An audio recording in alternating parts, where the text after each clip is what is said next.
ငွေကြေးချမ်းသာဖြစ်ချင်ရင်ဒီအချက်တွေကိုမဖြစ်မနေသိထားရမယ်မိတ်ဆွေငွေကြေးချမ်းသာဖြစ်ချင်တယ်ဆိုရင်အလို့ပင်ပန်းယုံနဲ့မလုံလောက်တော့ပါဘူးပထမဆုံးအနေနဲ့စီးပွားရေးတိုးတက်မှုကိုရှာဖွေရမယ်လက်ရှိလုပ်နေတဲ့အလုပ်တစ်ခုတည်းနဲ့ဘဝတစ်လျှောက်မလုံလောက်နိုင်ပါဘူးဝင်ငွေပိုရမယ့်စီးပွားရေးအကြံစီတွေကိုလေးလာပါစမ်းသပ်ပါအတိထွက်လာတဲ့စီးပွားရေးနယ်ပယ်တွေထဲမှာအခွင့်အလမ်းတွေအများကြီးရှိနေပါတယ်နောက်တစ်ချက်ကပညာရပ်ကိုအမြဲတိုးတက်စေပါငွေကပညာနောက်ကိုလိုက်လာတာပါဤပညာအသစ်တွေလက်တွေ့အသုံးချလို့ရတဲ့ skill တွေကိုမပြတ်လေ့လာနေပါဒီနေ့သင်ယူထားတဲ့ပညာတစ်ခုကမနှက်ဖြန်ဝင်ငွေတစ်ခုဖြစ်လာနိုင်ပါနဲ့ပြီးတော့ငွေကြေးအရင်းမြစ်တွေကိုမျိုးစုံလုပ်ထားပါဝင်ငွေတစ်ခုတည်းပဲမမိခိုးပါနဲ့ယင်းဒီမြုပ်နှံမှုစီးပွားရေးအသေးစားတွေ online အလုပ်တွေကိုတဖြည်းဖြည်းတိုးချဲ့ပါနေ့စဉ်ငွေသုံးစွဲမှုကိုလည်းစနစ်တကျစီမံခန့်ခွဲနိုင်မှုအရေးကြီးပါတယ်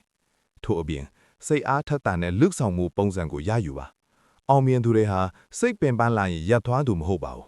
အဆင့်အဆင့်စီမံကိန်းချပြီးမရရင်မနာပဲလိုက်လောက်တတ်သူတွေပါကိုဘဝကိုလုပ်ငန်းကိုကိုယ်တိုင်တာဝန်ယူရပါမယ်